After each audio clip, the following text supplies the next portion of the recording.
T'as des questions? Vas-y, viens, t'inquiète, podcast, t'es là. Donc toi, qu'est-ce que tu fais dans la vie? Moi, je suis entrepreneur. Ok, c'est quoi le service que tu vends? J'ai une agence de tutorat en ligne. Ok, est-ce que tu trouves que c'est dur? Dur, c'est relatif. Ça dépend de tes compétences. Donc, si tu as les compétences et les bonnes connaissances, c'est pas dur. C'est quoi les compétences que toi, tu as besoin? Le nerf de la guerre, c'est vraiment la vente. Ok. Mais tu as aussi besoin des opérations, du marketing. Marketing, vente, c'est un peu relié, mais vraiment le nerf de la guerre, c'est la vente. Le service que tu rends, c'est quoi précisément? En gros, on aide les enfants au primaire et au secondaire à améliorer leurs notes en maths, à reprendre confiance et à devenir autonome un peu, puis à gagner un peu en motivation. Mais pour faire simple, on aide les élèves en difficulté en maths à améliorer leurs notes tout simplement. Waouh, c'est vraiment cool. Est-ce que tu trouves qu'il y a beaucoup de gens qui ont cette difficulté-là avec les mathématiques? Selon les statistiques, je ne me rappelle plus qui avait donné cette statistique, mais à peu près 27 ou 30% des élèves qui échouent ou qui ont des vraies difficultés en maths au Québec. Waouh. Est-ce ça, tu crois que c'est à cause du système scolaire? C'est un mix un peu. Donc, en fait, il n'y a personne qui est bon ou mauvais en maths. Il y a juste des gens qui ont appris comment étudier et réviser pour les maths.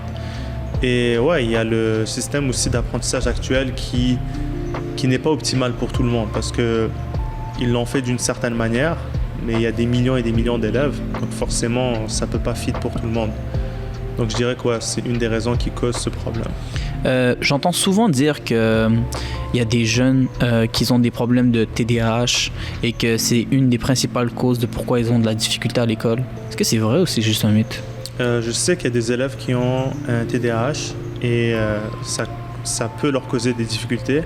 Mais moi, je ne me spécialise pas dans ça, donc honnêtement, je ne pourrais pas te confirmer ça, mais ouais, quelqu'un avec un TDAH, c'est beaucoup plus dur pour lui de réussir. Puis toi, pourquoi tu as choisi le tutorat? D'où t'es venue cette idée-là? C'est un peu par hasard. Déjà, j'avais tout simplement demandé un peu à l'intelligence artificielle. J'avais également vu des gens faire ce genre de truc, j'ai vu qu'il y avait une certaine demande. Et vraiment, ce qui m'a vraiment donné envie de faire ça, c'est parce qu'avant, j'avais une agence de marketing et j'aidais des gens puis des compagnies dans leur marketing. Okay. Et j'avais des gars qui étaient venus chez moi pour que je les aide dans leur business de tutorat.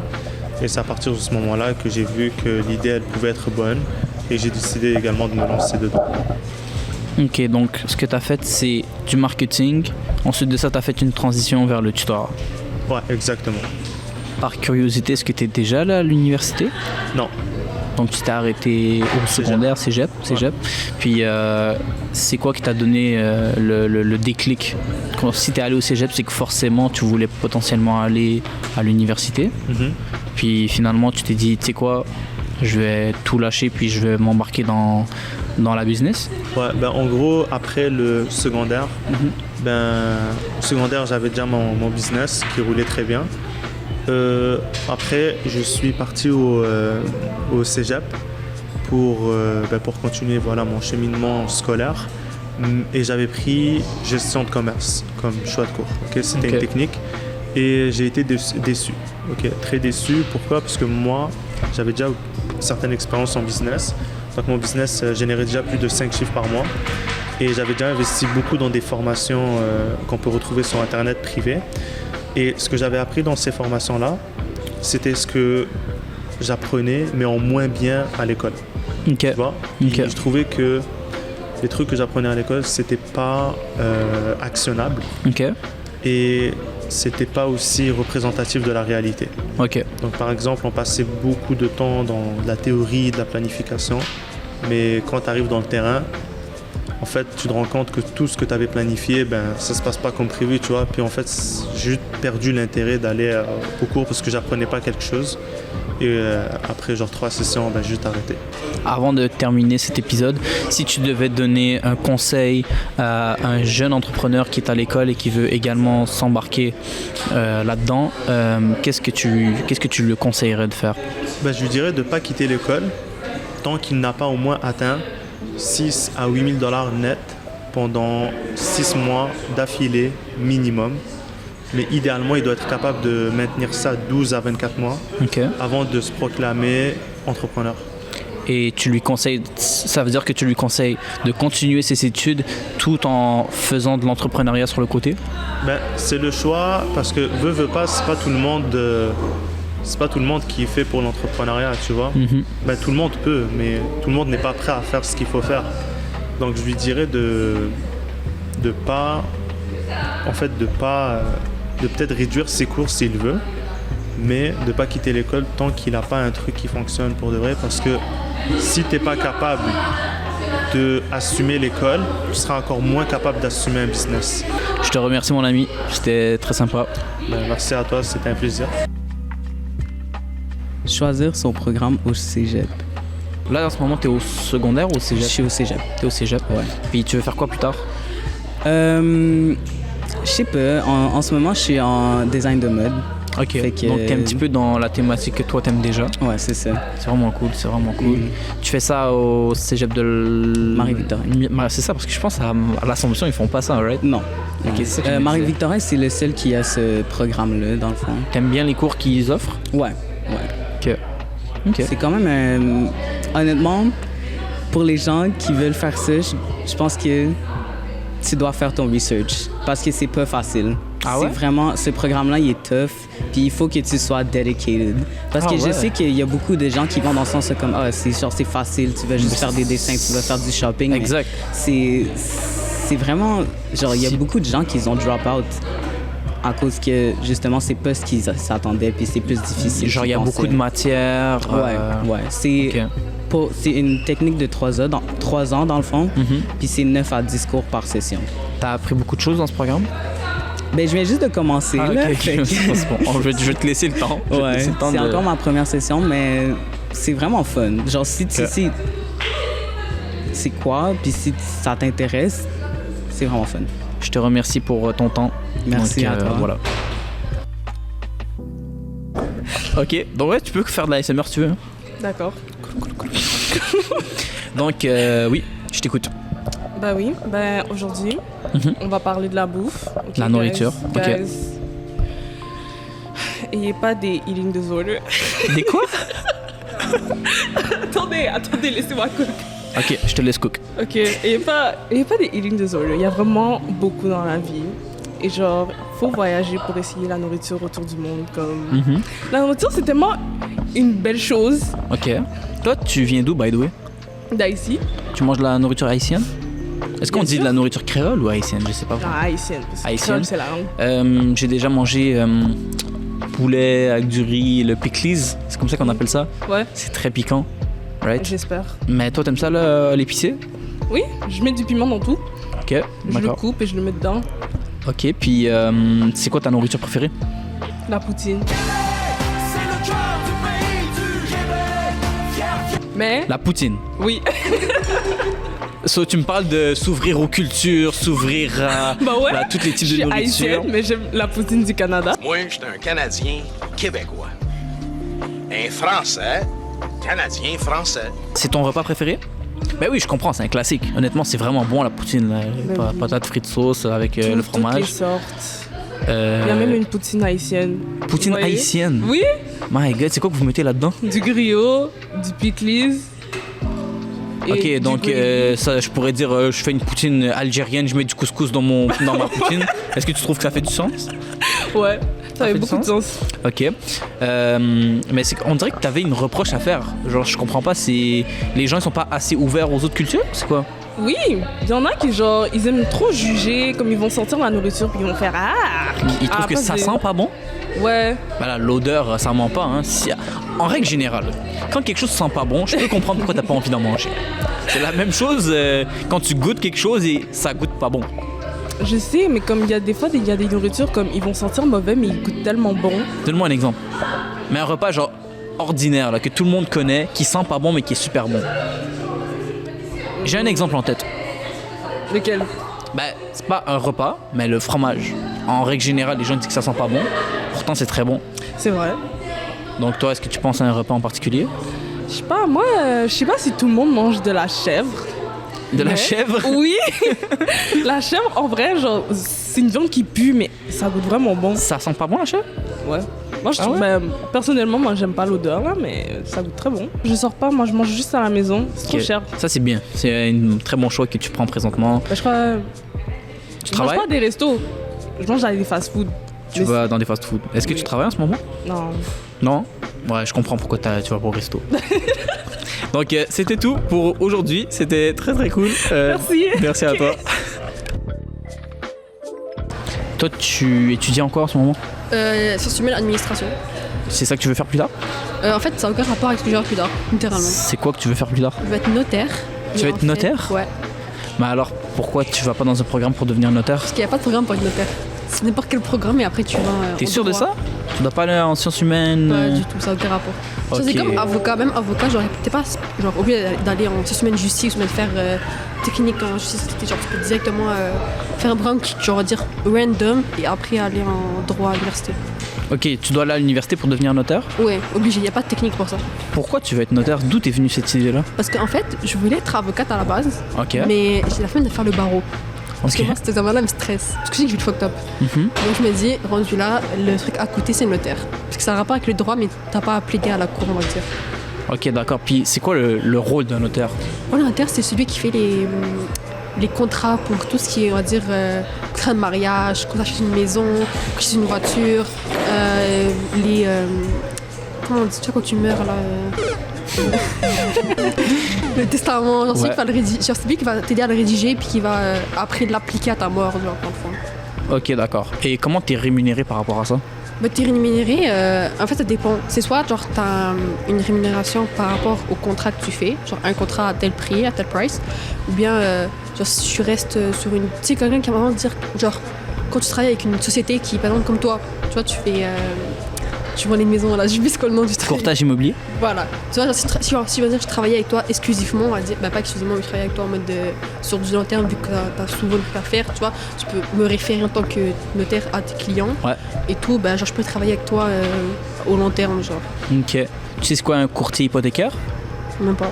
Courtier hypothécaire, c'est celui qui va trouver les taux bancaires quand tu vas vouloir acheter une maison. Ah ouais. Donc oui, c'est sûr que comme les notaires, les courtiers hypothécaires, courtiers immobiliers, c'est tous des domaines qui sont très très similaires. Puis toi, tu as des frères et sœurs? J'ai 2 sœurs. Des grandes ou des petites sœurs? Une grande et une petite. Celle qui est la plus grande, elle fait quoi dans la vie? Elle est en droit en ce moment. Ah, ok. Mais elle est en droit, mais pas pour être.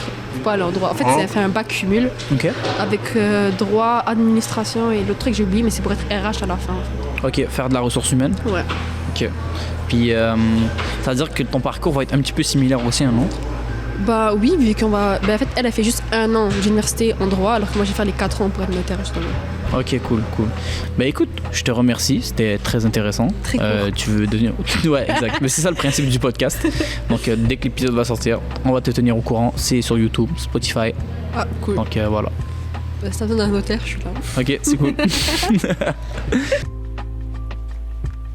Est-ce que tu préfères rester à la maison ou t'es plus du genre à tout le temps sortir? Sortir, parce qu'il y a plus d'avantages à sortir, tu socialises. C'est tu fais quoi des les activités. avantages? Genre chez toi, ça peut te rendre dépressif, alors que sortir, tu peux genre voir tes potes. Juste le fait d'être dehors, c'est Comment t'as vécu la Covid, toi? bon, c'était correct là, parce qu'il y avait Fortnite Prime. Fortnite Prime? Ouais. Donc Et- Fortnite, ça vous a sauvé? Ouais, il y avait pas juste ça, mais genre tous les jeux vidéo, ils étaient à leur prime. Toi, en ce moment, tu veux faire quoi plus tard? Un On genre dirait de que foot. Tu veux être joueur de foot? Ouais, genre de foot. Ah, ça tombe bien que tu dis ça parce que la semaine dernière, durant notre podcast, il y a un jeune qui est venu, il nous a dit qu'il voulait être joueur de foot, il voulait jouer pour l'équipe nationale d'Algérie. Qu'est-ce que tu veux faire plus tard dans la vie? Plus tard, je voudrais être joueur de foot. Donc on lui souhaite vraiment un grand succès. Puis toi, si tu pouvais choisir le club de prédilection, ce serait lequel? Club de prédilection. Qui va gagner le. Non, toi, pour quel club t'aimerais jouer? Oh, Si t'avais tous les choix, là, qui s'offrent à toi? Barcelone. Barcelone? Ouais. Pourquoi pas le Real? J'ai grandi avec le Barça. Je suis un fan de Neymar. Mais je comprends pas. Comment tu te retrouves, t'es jeune, t'as 2 choix, puis dans les 2 choix, soit tu choisis le Real, tu choisis le Barça. C'est quoi c'est quoi qui fait la différence? C'est les joueurs? Les joueurs et le style de jeu. Donc toi, tu préfères Messi à Ronaldo, si je dis pas de bêtises. Ouais. Ok. Ouais. Mais je comprends, mais si, c'est un ovni, là, comme il est imbattable. Là, genre, il fait des choses Ouais. que. Il y a personne d'autre qui. Personne peut- qui est capable de répliquer ça. Non, mais j'aime bien CR7, c'est juste, je préfère Messi. Est-ce que tu trouves que le Ballon d'Or, il a perdu sa légitimité ou non, au contraire, tu trouves que ça reste quand même. Ouais, ça a perdu un peu sa légitimité, mais je dis pas le ballon d'or de Dembélé, il a été volé. Je voulais juste voir Rafinha un peu plus haut. Ah ouais? Ouais. Ouais, bah, c'est vraiment cool, c'est vraiment cool. Bah écoute, j'espère que tu vas devenir joueur pro. N'oublie pas que, comme tu l'as dit, c'est quelque chose qui demande beaucoup de discipline, beaucoup de talent aussi. Il faut travailler très fort. Surtout Puis la constance. Faut être la régulier. constance, faut être régulier. Si j'étais directeur de mon école pendant un jour, Ouais. Qu'est-ce que tu ferais de différent de ton directeur actuel? je mettrais des journées genre sans école. Des journées sans école. Ouais, Donc toi, tu es directrice. La première décision que tu prends, c'est on enlève des journées d'école pour les étudiants. Ouais. Je suis à Jean-Baptiste Meyer. Ah, t'es à JBM? J'ai déjà été à JBM. Moi, à mes souvenirs, JBM, c'était une très bonne école. Mais je sais pas comment c'est rendu aujourd'hui, là. Bah ça va en vrai. Ça va? En plus, toi, t'étudies en cyber. Cyber-enquête, ouais. Comment ça fonctionne? Bah, en gros, j'étudie à l'université de Polytechnique. Ok. Et la fameuse école. Ouais, la fameuse école. C'est Je difficile. savais même pas qu'ils donnaient ce programme-là à Polytechnique. Bah, il existe, ça fait. Je pensais que c'était juste pour 3 les ans à peu ingénieurs. près. Ouais, mais il y a aussi ce programme-là. tu vois. Ok, d'accord. Ça fait 3 ans. T'aimes ça?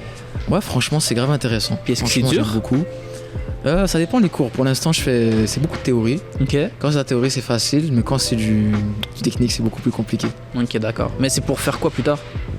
Il y a deux choix. Soit tu travailles- Cyber-enquêteur. Ouais, il y a deux choix. Soit tu travailles dans le côté judiciaire. Ok, tu travailles en tant, tu peux faire enquêteur. Ouais. Comme tu vois là, tu me poses des questions. Ok, ben tu peux un peu, c'est la même chose. T'es là, il peut y avoir un criminel devant toi, comme dans les films, tu vois. Tu peux être vraiment un enquêteur. Ok. Ou tu peux travailler dans le système, dans la SPVM, avec la SPVM ou la sécurité. Je sais pas à Laval ou je sais pas comment ça s'appelle chez eux. Moi, je sais de quoi tu parles, mais non, je connais pas le nom. Ouais, en tout cas, tu peux travailler avec eux. Ou tu travailles en informatique. Tu es traité derrière derrière des serveurs, tu vois. Toi, c'est quoi qui te plaît le plus dans ces 3 voies? Pour de vrai, ce qui me donne le plus d'argent. Hein. C'est quoi qui donne le plus d'argent? Je pense que c'est tout ce qui est logiciel, tout ce qui est serveur derrière. Ok, je comprends, Ouais. je comprends. Donc, j'imagine que tu apprends quand même des choses informatiques. Ouais, totalement. J'apprends la réseautique. Là, t'as fait combien de sessions là? Là, je suis à ma deuxième. Ta deuxième? Ma deuxième, ouais. Tu arrives à survivre? Franchement, ouais, ça va. Ça va. Ok, Il suffit tu fais combien de cours par session? J'en fais 5. 5? Ok, cool. 5. Tu fais d'autres choses en parallèle? Je travaille, j'ai un travail étudiant. Je travaille dans les hôpitaux. Je fais préposé en hygiène et salubrité. Puis, by the way, pour ton programme universitaire, tu payes les cours toi-même ou tu fais un prêt et bourse? Je paye les cours moi-même. My God. Ça va, je trouve. Mais pourquoi tu fais pas un prêt et bourse? Parce que je touche beaucoup trop. Et Toi? Ouais, en fait, j'ai fait la demande de bourse. Ouais. Et ils m'ont dit que t'auras juste pas de bourse en fait. Ah, ils t'ont dit, tu vas avoir le prêt. J'ai fait la simulation. Ils m'ont dit t'auras well ou t'auras rien. Ils voulaient juste te passer le prêt. Ouais. Toi, t'as dit, bah, j'ai pas besoin de prêt, Ouais, ça sert à rien. Je voulais gratter un peu, ça sert à rien. Tu fais combien, frère? C'est surtout l'été, genre je travaille vraiment beaucoup. Ok, tu travailles. Ouais, je fais deux tafs durant l'été. Je fais. Arrête de travailler l'été puis fais ta demande de prêt et bourse. Mais je toucherai moins qu'avec la bourse, ouais, je toucherai moins. Ok, je comprends, mais c'est pour ça. Ok, d'accord, je comprends. Donc, si un jour il y a un crime qui se produit dans mon secteur, est-ce que je peux te contacter directement pour que tu nous viennes en aide? Si c'est un crime en ligne, pourquoi pas? Si c'est un crime en ligne. Si c'est un crime en ligne, genre admettons une histoire avec des messages et ouais, clairement, totalement. Tu peux me venir en aide. Totalement. Incroyable. C'est cool. Bah écoute, je te remercie mon ami, c'est tout. Un petit podcast express. Normalement c'est 5 minutes là, mais là on est déjà à 12 minutes. Ouais, je suis 12 minutes. Ça passe vite, ça passe très très vite. Donc merci à toi. Et merci beaucoup. T'as des questions? Vas-y, viens, t'inquiète, podcast, t'es là.